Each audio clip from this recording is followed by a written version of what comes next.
خواہش مند ہیں، وہ اتنی یعنی وہ تڑپ ہے اس کے ان کے اندر کہ میری امت آخرت میں کامیاب ہو جائے۔ فرمایا اس کے لیے اللہ نے جو لفظ استعمال کیا وہ حریص کا لفظ استعمال کیا کہ نبی کے اندر اتنی خواہش ہے کہ اے اللہ میرے امتی کامیاب ہو جائے، میرے امتی نجات پائے۔ رسول اللہ صلی اللہ علیہ وسلم نے ایک موقع پہ اپنے اور اس امت کا ایک رشتہ ایک مثال کے ذریعے بھی صحابہ کو سمجھایا۔ آپ نے فرمایا میری اور میری امت کی مثال ایسے ہے جیسے ایک شخص نے چراغ روشن کیا، دیا جلایا۔ آپ نے فرمایا وہ پروانے بھاگ بھاگ کے آ رہے ہیں اس آگ میں جلنے کے لیے، بھاگ بھاگ کے آ رہے ہیں۔ تو آپ نے فرمایا جس طرح وہ پروانے اس آگ میں جلنے کے لیے دوڑ دوڑ کے آ رہے ہیں، تو میں اسی طرح تم لوگ جہنم کی طرف بھاگ رہے ہو اور میں تمہیں تمہاری کمروں سے پکڑ کر کھینچ رہا ہوں کہ دوزخ میں نہ جاؤ، جل جاؤ گے، ختم ہو جاؤ گے، بھسم ہو جاؤ گے، یہ سزا ہے۔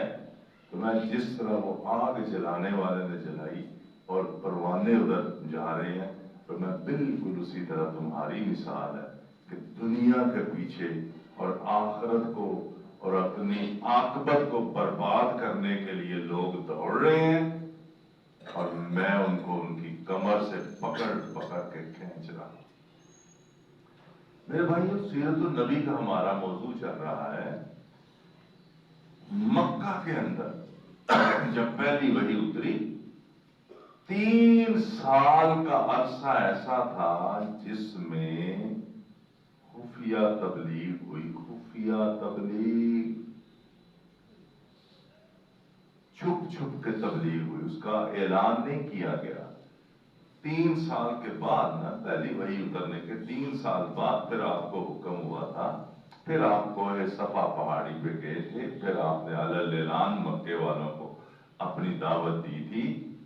پہلے حکم تھا کہ نہیں، جو اچھے لوگ ہیں، نیک لوگ ہیں، معاشرے کے صالح افراد ہیں، جو کردار وائز پہلے ہی بہت بہترین لوگ ہیں، انہیں ذرا چن کے اپنے ساتھ لگائیں، انہیں چن کے اپنے ساتھ لگائیں۔ خواتین میں سب سے پہلے نبی پاک صلی اللہ علیہ وسلم کی اہلیہ ام المومنین حضرت خدیجہ رضی اللہ تعالیٰ عنہا ایمان لائیں۔ بڑے لوگوں میں نبی پاک کے بچپن کے دوست حضرت ابوبکر صدیق ایمان لائے۔ غلاموں میں زید بن حارثہ ایمان لائے، اور بچوں میں سب سے پہلے حضرت علی المرتضیٰ رضی اللہ تعالیٰ عنہ ایمان لائے۔ اب ذرا تھوڑا سا یہ میں نے جو تعلق بھی ان کا نبی پاک کے ساتھ بتایا، یہ اس لیے بتایا کہ نبی اکرم صلی اللہ علیہ وسلم کا اخلاق دیکھیں، اخلاق۔ سب سے پہلے بیوی صاحبہ ایمان لائیں، ام المومنین ایمان لائیں۔ پھر بچپن کے دوست تھے نبی اکرم صلی اللہ علیہ وسلم اور حضرت ابوبکر صدیق، دونوں بچپن کے دوست تھے۔ دوست سے زیادہ دوست کو کون جان رہا ہوتا ہے؟ صرف دوستوں کے بڑے رازوں کا علم ہوتا ہے۔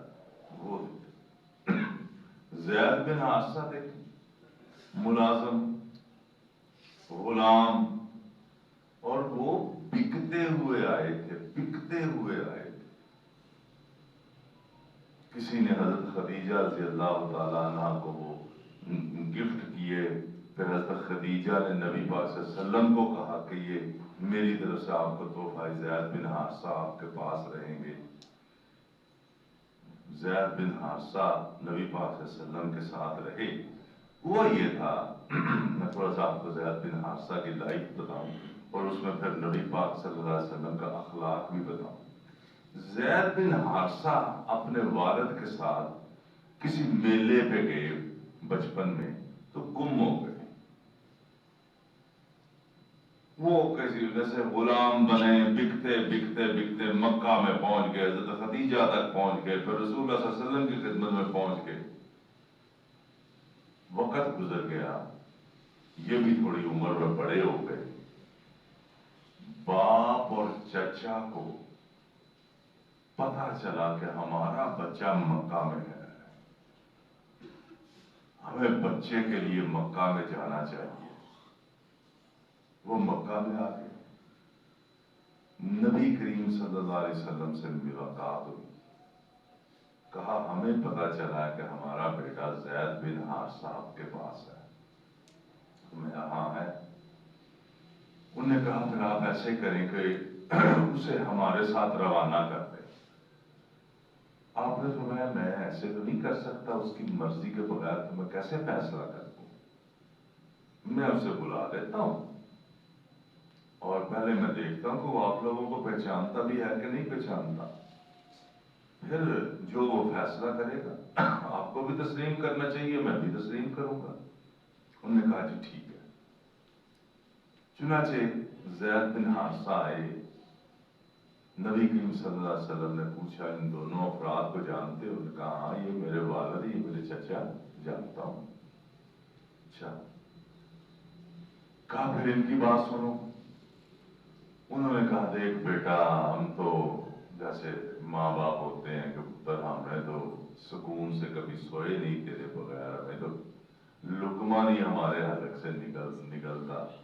تو بیٹا ہم نے تو بڑی پریشانی کاٹی اور تو ہمیں اچانک کسی کے ذریعے پتا چلا کہ تو مکہ میں ہے اور یہ ہمارے گھر کے حالات ہیں، یہ تکلیفیں ہم نے تیرے بعد دیکھی، ہم تمہیں لینے آئے. انہوں نے زید بن حارثہ نے کہا آپ مجھے مکہ میں ملنے آ جایا کریں، مجھ سے مل لیا کریں، مجھے بھی آپ سے مل کے خوشی ہوا کرے گی، لیکن میں نبی اکرم صلی اللہ علیہ وسلم کا در چھوڑ کر نہیں جاؤں گا. اخلاق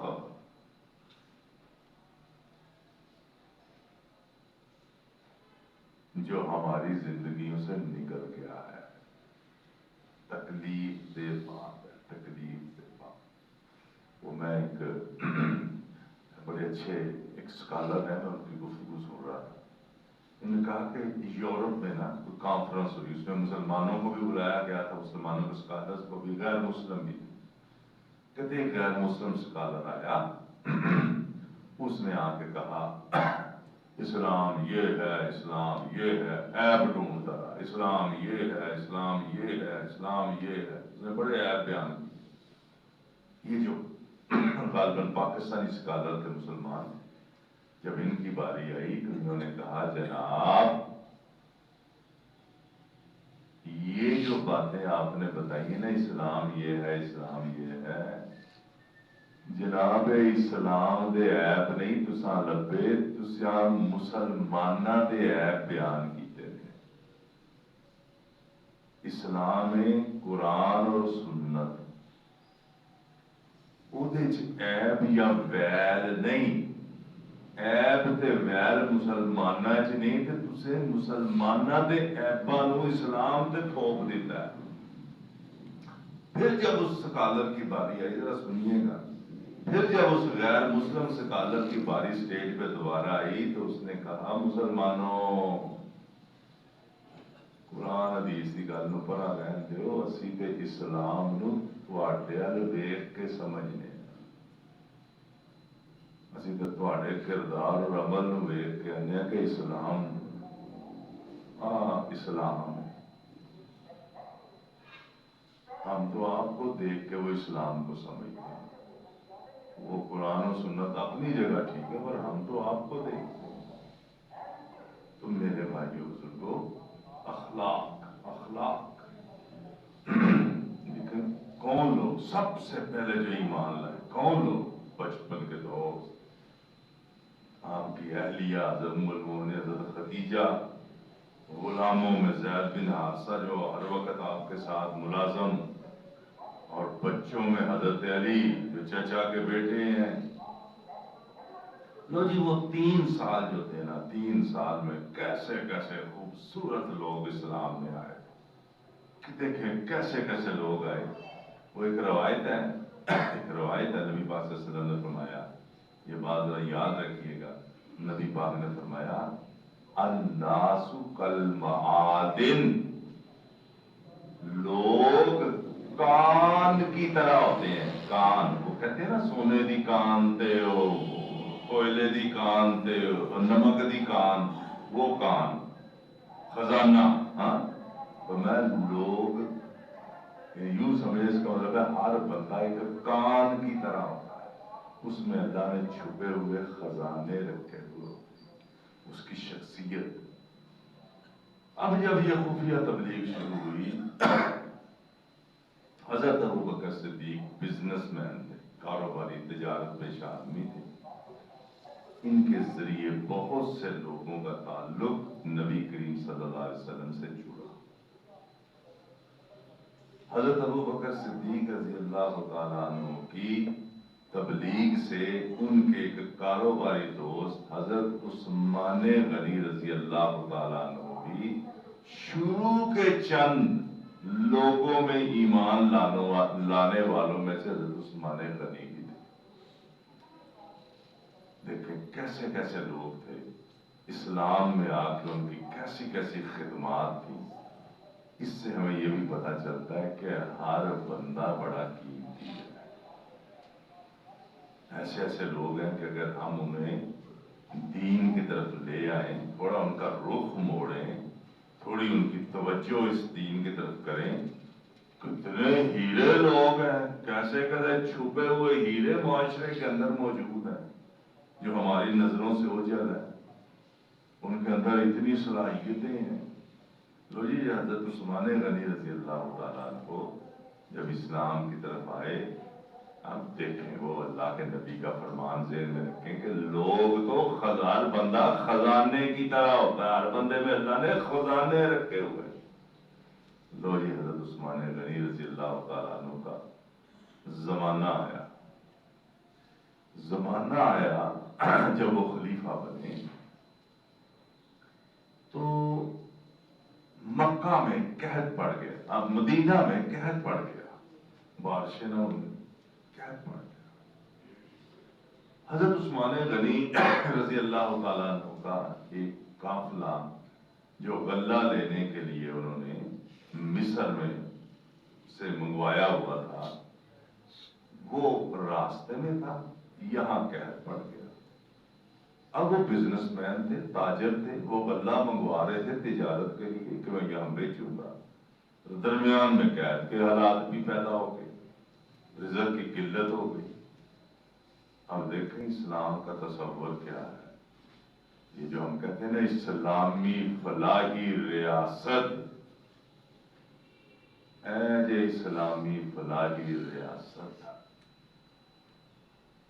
وہ ان کا قافلہ فجر کے وقت مدینہ شریف میں پہنچا، سکون تھا، خاموشی تھی، وہ اونٹوں اور اس طرح سے جانوروں کے گلے میں بجنے والی گھنٹیوں سے لوگوں کو اندازہ ہوا کہ کوئی قافلہ آ گیا مدینہ میں، مشہور ہو گیا وہ حضرت عثمان غنی کا قافلہ جی، وہ مصر سے جناب آ گیا گندم لے کے۔ مدینے کے بڑے بڑے تاجر اکٹھے ہو گیا، انہوں نے کہا جی ہم خریدار ہیں، آپ ہمیں یہ غلہ بیچیں۔ دیکھیں آپ نے پوچھا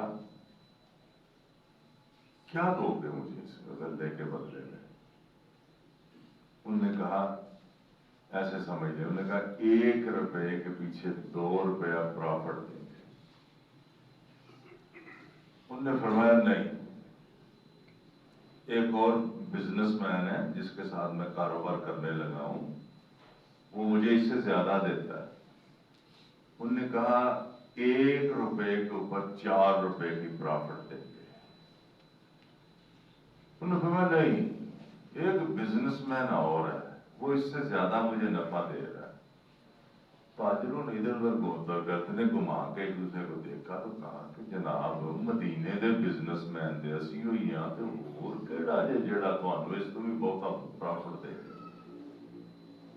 انہوں نے فرمایا ایک بزنس مین ہے جو مجھے کہتا ہے کہ ایک کے بدلے 10 دوں گا۔ انہوں نے کہا وہ کیڑا جے؟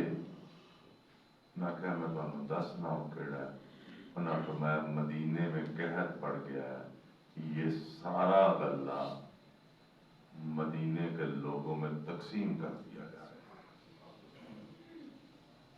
اسلامی فلاحی ریاست لوکاں دے مشکل وقت آئے، اسلامی اسٹیٹ جناب انہوں نے خرچے۔ یہ اسلام سے لوگوں نے اصول لیے ہیں۔ یہ جب کرونا تھا نا تو کئی یورپین کینیڈا وغیرہ میں ہمارے عزیز ہوتے وہ بتاتے تھے گورنمنٹ نے کہا بھی گھروں میں رہو، گورنمنٹ تمہیں اتنے ڈالر ماہانہ دیا کرے گی، ٹیکسی چلاتے ہو، گاڑی چلاتے ہو، گھروں میں بیٹھو، کرونا آ گیا۔ اسلامی فلاحی ریاست کا تصور یہ اسلام کا دیا ہو۔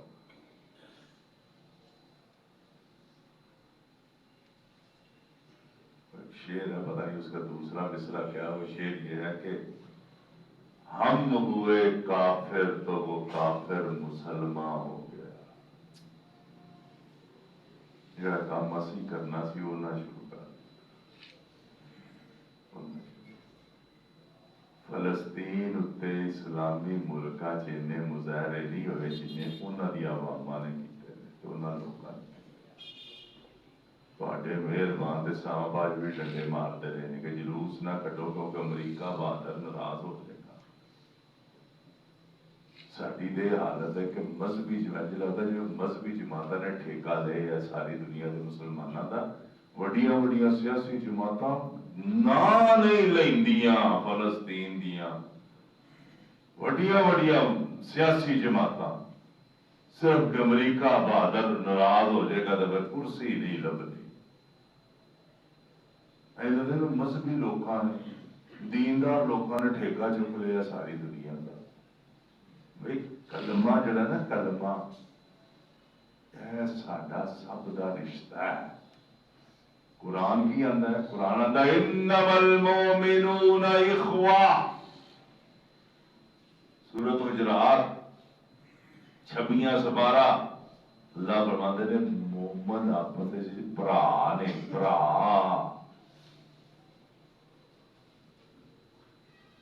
تے رشتہ کی ہے لا الہ الا اللہ محمد رسول رشتہ ہے کہ سارے سارے سارے انما المؤمنون اخوہ۔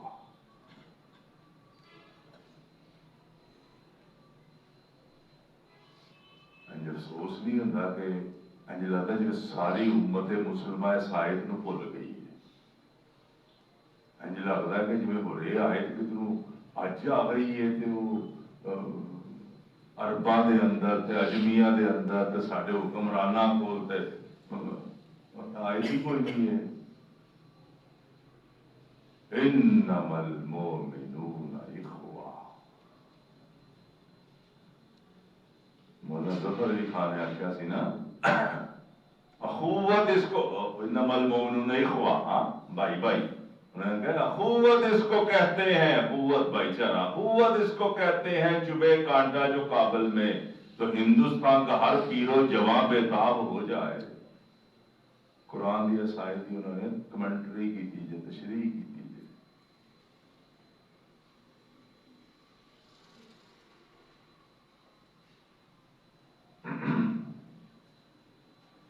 کھان پین کا سامان ہے سارے اسلامی ملک کلن نہ کلن تے کفن دے ٹرک پہ کھالتے ہیں کہ فلسطینیوں مرو کفن دے بھیجاں گے اور خدا دے وہ بندے۔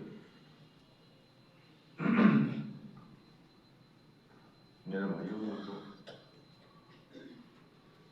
فلسطین کے لیے نا 3 کام ہمیں کرنے چاہیے۔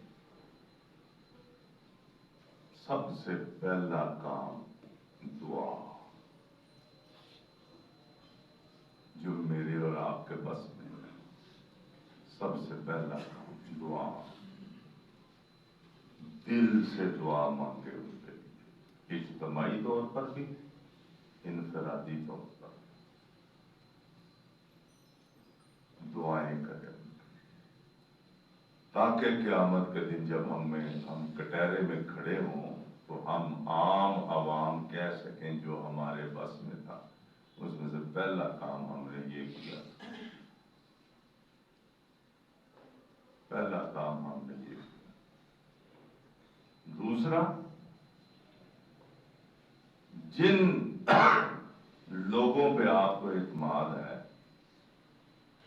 کہ وہ آپ کا فنڈ دیانتداری سے فلسطینیوں کے اوپر خرچ کریں گے، اصل میں سارے لوگوں کی وہاں تک رسائی بھی نہیں ہے۔ الخدمت فاؤنڈیشن ہے، اس کے لیے آپ سے چندہ بھی اکٹھا کروایا تھا۔ ان کے ڈائریکٹ حماس سے تعلقات ہیں۔ حماس وہ تنظیم ہے جو فلسطین میں لڑ رہی ہے۔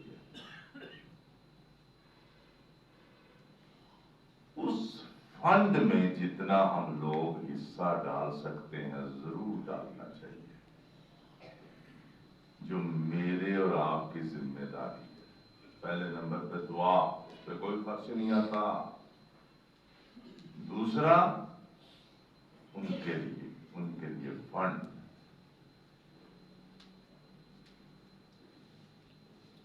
اور تیسرا کام، لوگوں کو شعور دیا جائے کہ فلسطین میں کیا ہو رہا ہے، مسلمانوں کو کیوں کچلا جا رہا ہے، عالم کفر کیسے دندنا رہا ہے، للکار رہا ہے، مار دو، ختم کر دو، کچل دو۔ کارپیٹ بمباری ہو رہی ہے، بچوں کو شہید کیا جا رہا ہے، عورتوں کو شہید کیا جا رہا ہے، کہ مسلمانوں کی نسل ختم کر دی جائے۔ بیت المقدس ہم سب کا قبلہ اول ہے، وہ صرف فلسطینیہ کا قبلہ اول نہیں، یہ گل یاد رکھے۔ ایک اور چیز ہے، میں آپ کو مایوس نہیں کر رہا، لیکن مجھے تکلیف ہے۔ تکلیف پتہ کیا ہے؟ اس سارے منظر کو جو ہم اس وقت دیکھ رہے ہیں نا، اگر خدا نہ خواستہ یہودی مکہ اور مدینے کی طرف چل پڑے تو آپ کے خیال میں یہ 57-58 اسلامی ملکوں کے حکمرانوں کو غیرت آئے گی؟ بہت بڑا سوال۔ اور اسرائیل جب انہوں نے قائم کیا تھا نا 48 میں، تو انہوں نے ایک گریٹر اسرائیل، بڑا اسرائیل کا ایک تصور دیا تھا۔ اس میں انہوں نے کہا کہ یہ مکہ مدینہ ہم سے چھینی گئی ہوئی جگہ ہیں، یہ ابراہیم تھے، وہ ہمارے بڑے تھے، وہ انہوں نے بنایا، یہ وہ۔ انہوں نے کہا یہ سارا ہمارا علاقہ ہے، ہم اس پہ قبضہ کریں گے، اس کو اسرائیل کے نقشے میں شامل کریں گے۔ معاذ اللہ، استغفر اللہ، اللہ بری گناہ کرے۔ بڑا سوچنے والی بات ہے کہ جو اس وقت کے حالات ہیں وہ کیا بتا رہے ہیں کہ اگر خدا نہ خواستہ انہوں نے کہا کہ یہ تو سارے بھیڑ بکری ہیں، یہ تو ایسے ہی ہے 57.2 ارب مسلمان، یہ تو ایسے ہی ہے، یہ تو گاجر مولی ہیں، ان کو تو غیرت نام کی کوئی چیز نہیں ہے ان کے پاس۔ ہم تو مصر کو کہیں کہ فلسطین کی سرحد بند کر دے تو وہ ہمارے حکم پہ عمل کرتا ہے، پوری امت مسلمہ کے لوگ چیختے رہے ہو کھول یار سرحد، وہاں کچھ کھانے پینے کو بھیجا جائے، لوگ تو پانی کے قطرے کو ترس گئے ہیں۔ تو وہ ہم گوروں کی سنتا ہے، ہماری مسلمانوں کی تو وہ سنتا نہیں۔ جب ان کو یہ چیزیں محسوس ہوں گی تو کتنی ان کو ان کے غلط عزائم کو کتنی تقویت اور ایسے حلاشت ہی ملے گی۔ دعائیں